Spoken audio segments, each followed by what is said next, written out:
Penderyn Sherrywood, take 2. Hola. Hello, sir. What do we got now? All right, so we've got this Penderyn Welsh Whisky. It's a single malt. Penderyn produces award-winning single malt whiskies and spirits at our distillery in the foothills of the magnificent Brecon Beacons in South Wales. Now, we covered 3 expressions last time. I believe so. And that was quite an epic tasting. But we spoke a lot about these guys. So I'm going to skip all that and refer folks to that video for the background. But tonight we've got their Sherrywood. They don't really have a whole lot to say about it on their website. It's ex-bourbon, and then they put it into the ex-Oloroso sherry for a little while. Yep. There's no age statement on the bottle, so it's got to be at least 3 years old. And based on the color, since there's no chill filtering and no color added, it's got to be in the sherry wood for a little while, I guess. I don't know how long that would be. And it comes in at 46% ABV, 92 proof. And what I like best about it is the fancy bottle, because it's shiny. And on the side, it says Welsh Gold, and in Welsh, it says it too. Oh, that's fantastic. You gotta love that. Oh, that's They've actually edged it into the sides. I don't know if it'll come through. It's edged into the sides. That is very. Me and my shiny packaging. That is beautiful. That is a beauty, right? Very impressive. And let me tell you, when I got it in the mail, I was like, ooh, I oohed and ahhed for quite a while.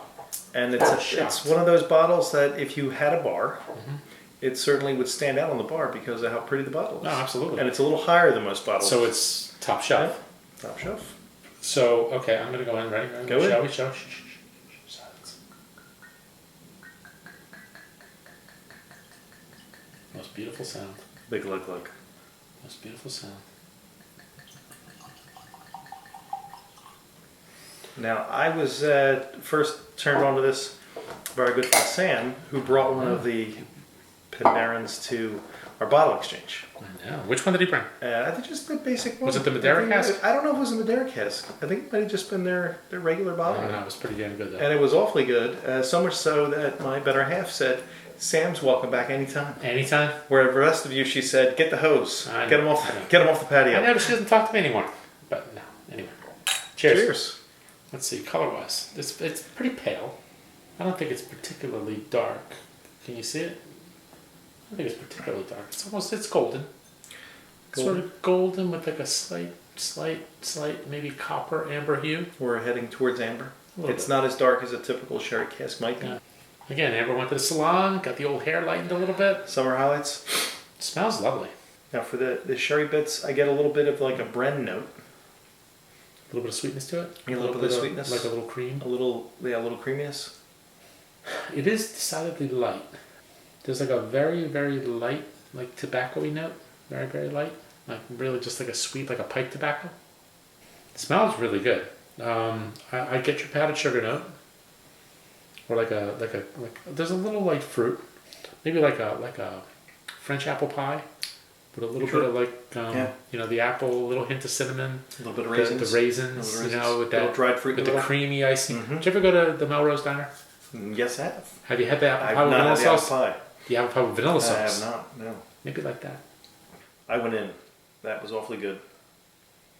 But not awful. No, not awful at all. No. Not by any measure. Not by any stretch. Not terribly hot. But yeah, wait, let me go back. Well, you could do that. Let me just talk a little more about vanilla. I'm thinking, like a baked apple, like a French apple pie with a little bit of tobacco. And I think tasting note, up front, you get a little bit of that tobacco going in. And then you get a little bit of the apple pie. And I think you get a little bit of the rounded sugar notes. It's a decent finish, not overly spicy. Ooh. And it's a little oaky, a little dry at the end. Very nice. It's not overly sherried, so it doesn't have that. It's not as astringent as something that would be all sherry would be, but it is a little dry. It is just on the dry side. Just a little bit dry in the end. It's a little hot in the beginning. Cinnamon, maybe a little cracked pepper, a little barrel char, a little oaky up there. Not particularly oily. Kind of a light mouthfeel. Yeah, I get the tobacco. I get a little bit of that. Just enough. Then you get the dark fruit. Yeah, just enough. A little bit of dark fruit. There's I guess with the bourbon barrel you get a little bit of vanilla. And you get a little bit of like oakiness to it. But that's nice.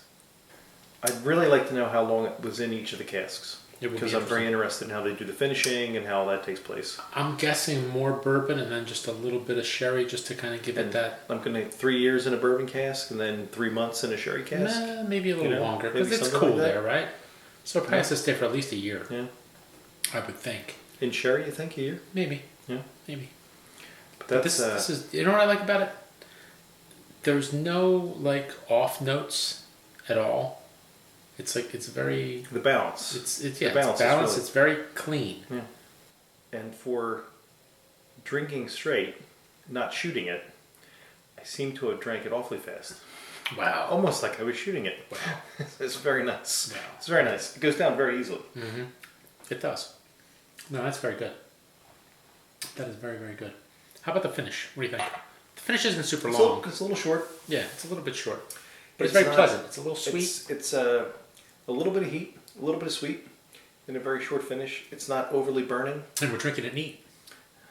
Now we're like green eggs in a ham. Oh, Sam, I am. Oh, I like it, Sam, I am. I would drink it on a plane. I would drink it on a train. I don't find anything about it off-putting. No. It's just really well balanced up front, in the middle, at the end. It's another really good Penderyn. Before dinner, after dinner. What do you think? Why not during dinner? That's a good point. Just keep it rolling. That's a good point. That's a good point. I could see this with a steak. A little steak and a little whiskey. I could see this with a nice dessert. Because I always like dessert. Well, absolutely. And I always like whiskey. Yes. Bottle's beautiful. The whiskey's delicious. I'm going 90 on this If one. we could go to the booze plane and fly to Wales to look it over. Why not? Nice. Why not? The only Welsh distillery too? I think I so. believe, right? I think so. There'll be more. I'm giving it a 90. I would say Yeah, that's good. This is a solid A. It is. It is a very good whiskey. Very good whiskey. So, all right. So we like it. We like it very much. We're going to enjoy this bottle over the winter and probably into the spring and maybe the summer, just because there's just so much drinking and not enough time. I'm sad. All right. Anyway, we got whiskey, and cheers to you, sir. Cheers to you. Cheers to the fine folks at Penderyn, and many thanks to Impex Beverages for sending this along. Thank you. Cheers. Ciao.